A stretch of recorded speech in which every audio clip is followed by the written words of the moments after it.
A paz do Senhor Jesus, povo de Deus, iniciando mais um momento da leitura, aleluia, da palavra de Deus. Palavra essa, aleluia, que fala aos nossos corações, que renova a nossa fé, aleluia, louvado seja o nome do Senhor. Palavra essa, aleluia, que surge efeito nas nossas vidas. Estamos lendo o livro de 1 Samuel e hoje nós iremos ler os capítulos 4, 5 e 6. E também, aleluia, iremos ler Lucas capítulo 9, do versículo 1 ao versículo 17. Vamos iniciar a nossa leitura. Os filisteus tomam a arca da aliança. Naqueles dias, o povo de Israel foi lutar contra os filisteus. Os israelitas acamparam em Ebenezer e os filisteus em Afeca. Os filisteus se aproximaram e entraram na luta. Eles venceram os israelitas, matando no campo de batalha mais ou menos 4.000 soldados. Quando aqueles que tinham escapado voltaram ao acampamento, os líderes do povo de Israel disseram: por que é que o Senhor Deus deixou que os filisteus nos vencesse hoje? Vamos trazer de Siló para cá a arca da aliança, para que assim o Senhor esteja no meio de nós e nos salve dos nossos inimigos. Então mandaram mensageiros a Siló para trazerem a arca da aliança do Senhor Todo-Poderoso, que se assenta no seu trono entre os querubins. E Ofni e Finéia, os dois filhos de Eli, vieram junto com a arca. Quando a arca chegou, os israelitas gritaram em aleluia tão alto que a terra tremeu. Os filisteus ouviram gritos e disseram: escute esses gritos no acampamento dos hebreus. O que será que aconteceu? Havia chegado ao acampamento hebreu, os filisteus ficaram com medo e disseram: um Deus chegou ao acampamento dos israelitas. Ai de nós! Nunca aconteceu uma coisa assim. Ai de nós! Quem pudera nos salvar destes poderosos deuses? São os deuses que atacaram os egípcios com todo tipo de praga no deserto.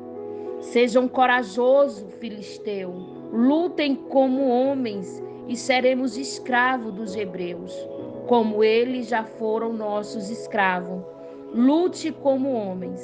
Assim os filisteus lutaram. Os israelitas foram vencidos, fugiram correndo para suas casas e houve uma grande matança. 30.000 israelitas foram mortos.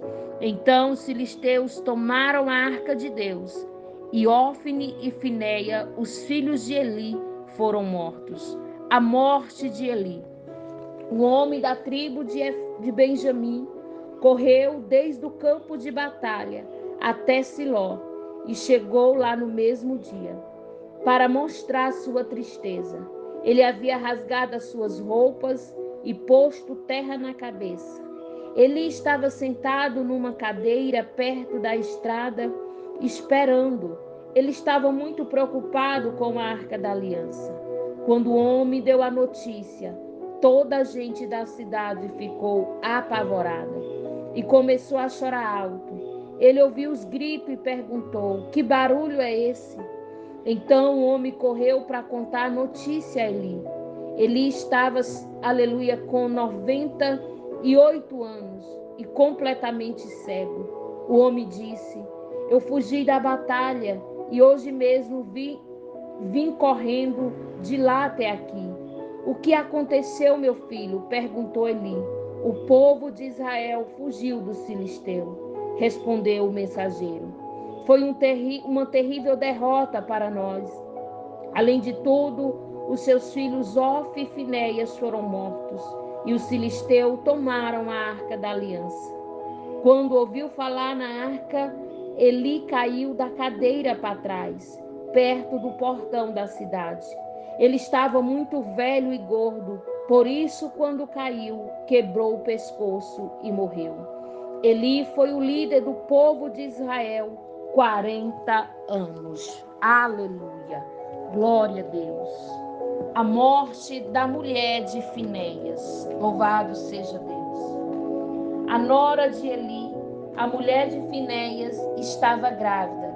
E já na época, aleluia, na época de ter a criança, quando ela soube que a arca de Deus tinha sido tomada e que o seu sogro e o seu marido tinham morrido, começou a ter dores de parto e deu à luz.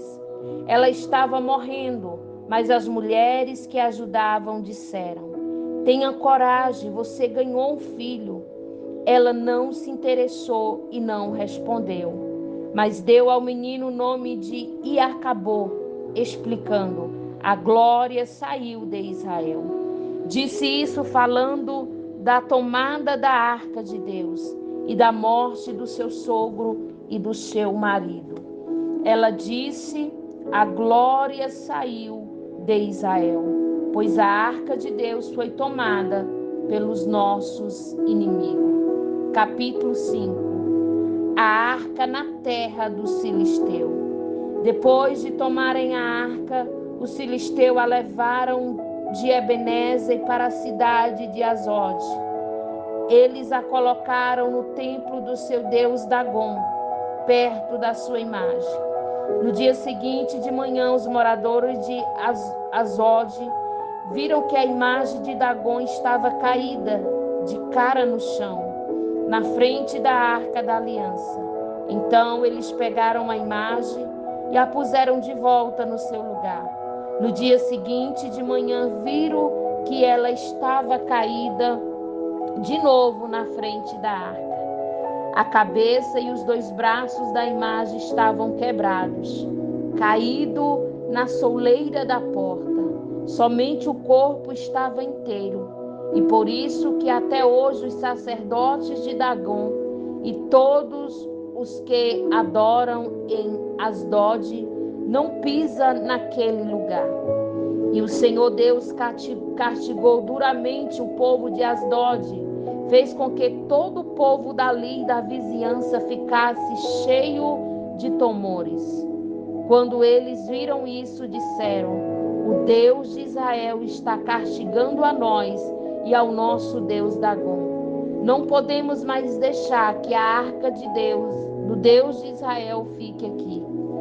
Então mandaram que alguns mensageiros fossem chamar todos os 5 governadores filisteus e lhe perguntaram: que vamos fazer com a arca do Deus de Israel? Levem para a cidade de Gate, responderam ele. Então os filisteus levaram para lá, mas depois que a arca chegou ali, o Senhor Deus castigou a cidade e pôs medo nos seus moradores. Apareceram tumores em todas as pessoas da cidade, tanto mais importante como as mais humildes. Então enviaram a arca da aliança para a cidade de Ecrom. Quando a arca chegou lá, o povo começou a gritar: trouxeram a arca do Deus de Israel para cá. Eles querem acabar com a gente.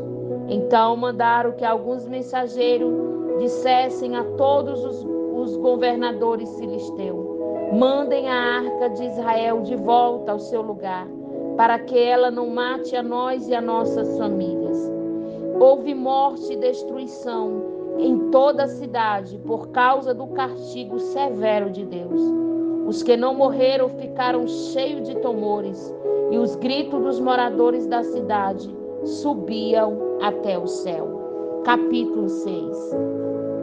A volta da Arca da Aliança.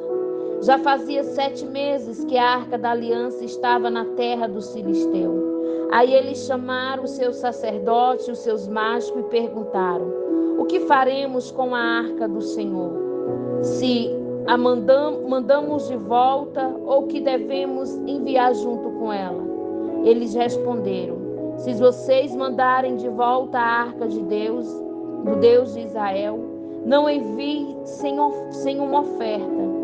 Mande junto uma oferta para pagar pelo pecado de vocês. Assim vocês serão curados e saberão por que motivo aleluia, ele continuou castigá-lo. Que oferta devemos mandar? Perguntaram os filisteus. Os sacerdotes e os mágicos responderam: mande 5 tomores feitos de ouro e 5 ratos também de ouro, de acordo com o número dos governadores filisteus, pois os 5 governadores foram atingidos pela mesma praga que caiu sobre vocês. Façam imitações dos tomores e dos ratos que estão, aleluia, destruindo a nossa terra, e dei como presente em homenagem ao Deus de Israel. Assim ele talvez pare de castigar vocês e os seus deuses e a sua terra, porque a razão vocês seriam tão teimosos quanto o rei do Egito e os egípcios. Não esqueça que Deus zombou deles até que eles deixaram que os israelitas saírem do Egito. Façam o seguinte: arranjem 2 vacas que ainda não puxaram carroça e amarrem as 2 a uma carroça nova. Depois troquem os bezerros delas para o curral. Então peguem a arca do Senhor Deus e a coloquem na carroça.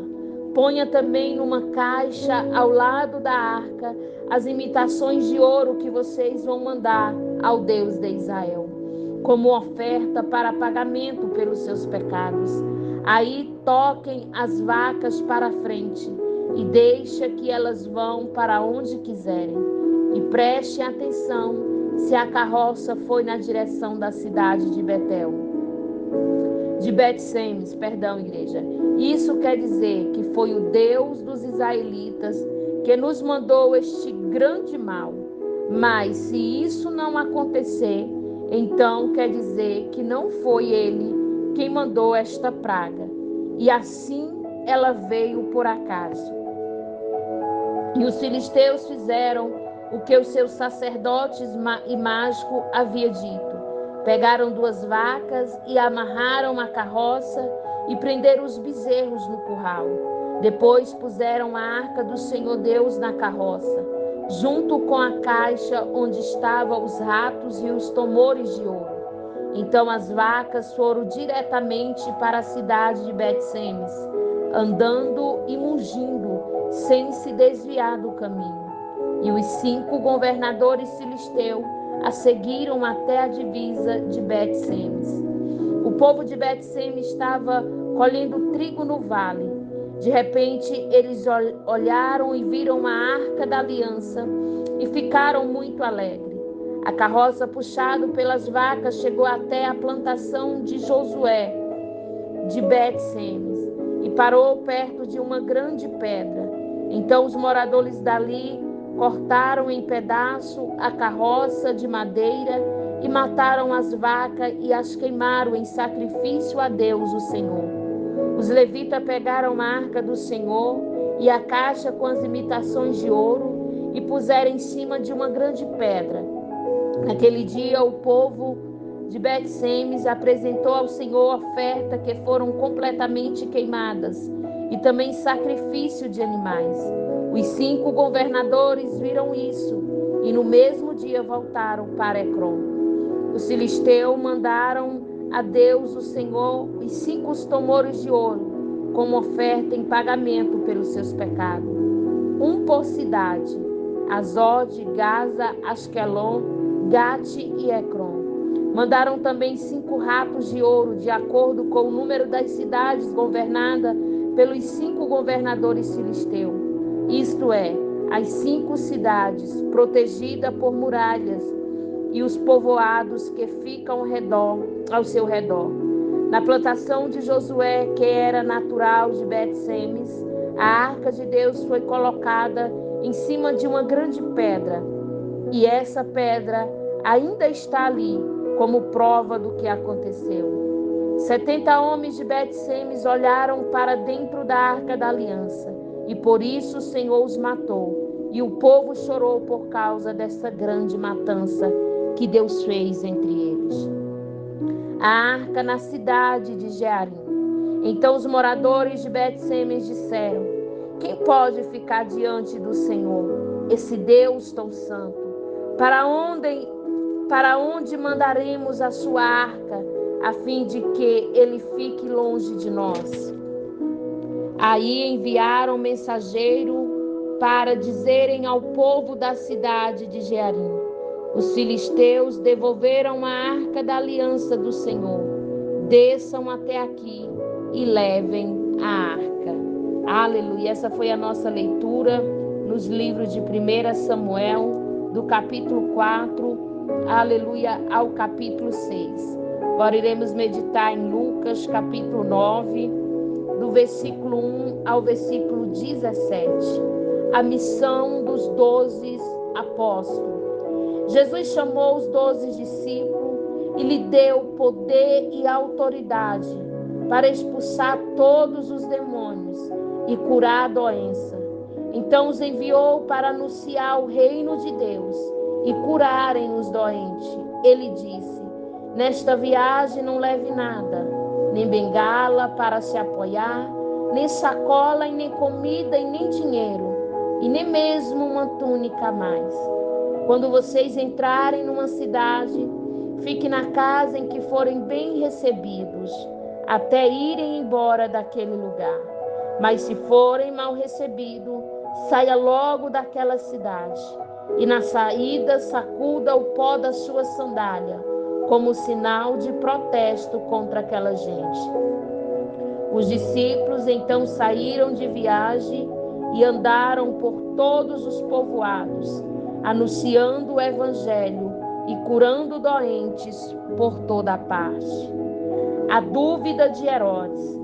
Herodes, o governador da Galileia, ouviu falar de tudo o que estava acontecendo e ficou sem saber o que pensar, pois alguns diziam que João Batista tinha sido ressuscitado. Outros diziam que Elias tinha aparecido, e outros ainda que um dos antigos profetas havia ressuscitado. Mas Herodes disse: eu mesmo mandei cortar a cabeça de João. Quem será então este homem de quem ouço falar essas coisas? E Herodes procurava ver Jesus. Jesus alimenta uma multidão. Os apóstolos voltaram e contaram a Jesus tudo o que havia feito. Então ele os levou consigo e foram sozinhos para o povoado de Betsaida. Mas a multidão souberam disso e o seguiram. E o Jesus o recebeu e falou a respeito do reino de Deus e curou os que precisavam ser curados. Estava anoitecendo e por isso os 12 apóstolos foram e disseram a Jesus: mande esta gente embora. Eles podem ir a outros povoados e sítios que ficam perto daqui, e lá encontrarão o que comer e onde ficar, pois este lugar é deserto. Mas Jesus respondeu: deem vocês mesmo comida a eles. E os discípulos disseram: nós temos 5 pães e 2 peixes. O Senhor quer que a gente vá comprar comida para toda esta multidão? Estavam ali mais ou menos 5.000 homens. E Jesus ordenou aos seus discípulos: mande o povo se sentar em grupos de mais ou menos 50 pessoas. Os discípulos obedeceram e mandaram que todos se assentassem. Aí Jesus pegou os 5 pães e os 2 peixes, olhou para o céu e deu graças a Deus por eles. Depois partiu os pães e os peixes, os entregou aos discípulos para que eles distribuíssem ao povo. Aleluia. Todos comeram. Aleluia. E ficaram satisfeitos. E os discípulos ainda encheram 12 cestos com pedaços que sobraram. Louvado seja o nome do Senhor. Essa foi a nossa leitura de hoje. Que o Senhor te abençoe e que a palavra do Senhor venha ficar gravada na tábua do teu coração. Vamos ler e crer que Deus é poderoso para operar milagre, maravilhas através da sua palavra, porque Ele não mudou. Que Deus em Cristo vos abençoe.